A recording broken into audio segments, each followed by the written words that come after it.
Hello and welcome to Dazza's War on Everything as we celebrate Australia's appropriately named National Day, Australia Day.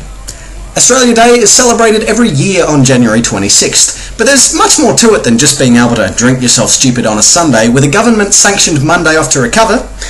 On January 26th of 1788, 11 British ships anchored at what is now Sydney to establish a penal colony to alleviate the overcrowding of British prisons and spread the wings of the British Empire following their loss of the United States in the War of Independence. For most Australians, this day is a celebration, benchmarking the humble beginnings of this great nation. But for Indigenous Australians, this day benchmarks the forcible theft of tribal lands and the destruction of Aboriginal culture, and has recently earned the cynical title Invasion Day. Regardless of your opinion there, much has changed for all Australians since 1788 as a distinct national identity has been forged, and it is this national identity which I present to you today. Now, I get a lot of emails and suggestions across my desk all the time, and this one that I received last week was far too good to pass up the chance to present it to you all. Ladies and gentlemen, I give you Australia Day. God bless Australia, we are one. We are the people of a free nation of blokes, shearers, and the occasional wanker. We come from many lands, although a few too many of us come from New Zealand. And although we live in the best country in the world, we reserve the right to bitch and moan about it whenever we bloody well like. We are one nation, but divided into many states. First, there's Victoria, named after a British queen who didn't believe in lesbians. Victoria is the realm of Mossimo turtlenecks, cafe latte, grand final day, and big horse. Its capital city is Melbourne, whose chief marketing pitch is that it's livable. Well, at least that's what they think. The rest of us think it's too bloody cold and wet. Next, there's New South Wales, the realm of rugger shorts, macchiato with sugar, thin books read quickly, and millions of dancing queens. Its capital, Sydney, has more queens than any other city in the world, and it's proud of it. Its mascots are Bondi lifesavers who pull their speedos up to their butt cracks to keep the left and right sides of their brains separate. Down south, we have Tasmania, a state based on the notion that the family that bonks together stays together. In Tassie, everyone gets an extra chromosome at conception. Maps of the state bring smiles to the sternest of faces. It also holds the record for the death toll of a single mass shooting, which the Yanks still can't seem to beat, no matter how often they try.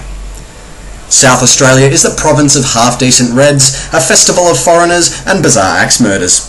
South Australia is also a state of recycling and innovation. Where else can you so effectively reuse barrels or country bank vaults as in Snowtown, just out of the state capital Adelaide, which is also named after a queen? They had the Grand Prix at one stage, but lost it when the views of Adelaide sent the Formula 1 drivers to sleep at the wheel. Western Australia is too far from anywhere to be relevant. Its main claim to fame is that it doesn't have daylight savings, because if it did, all the men would get erections on the bus on the way to work. Western Australia was the last state to stop importing convicts, and many of them still work there in government and business. Northern Territory is the red heart of our land. Outback plains, sheep stations the size of Europe, kangaroos, jackaroos, emus, uluru, and dusty kids with big smiles. It also has the highest beer consumption of anywhere on the planet, and its creek beds consequently have the highest aluminium content too. Although the Northern Territory is the centrepiece of our national culture, few of us live there and prefer just to fly over it on our way to Bali. And then there's Queensland. While any mentioning of God seems silly in a production defining a nation half full of religious disbelievers, it's probably worth noting that God probably made Queensland, as it is beautiful one day and perfect the next. Why he filled it with dickheads though still remains a mystery. Oh yes, and then there's the Australian Capital Territory, home of Australia's capital city Canberra and a handful of twerpy politicians. The less said about it, the better. However, to those twerpy politicians that converge there, I say the following. We want to make no worries mate, our national phrase. She'll be right mate, our national attitude, and Waltzing Matilda, our national anthem, even if it is about a sheep-stealing criminal who commits suicide. We love sport so much that our newsreaders can give us the death toll of a sailing race and still tell us who's winning.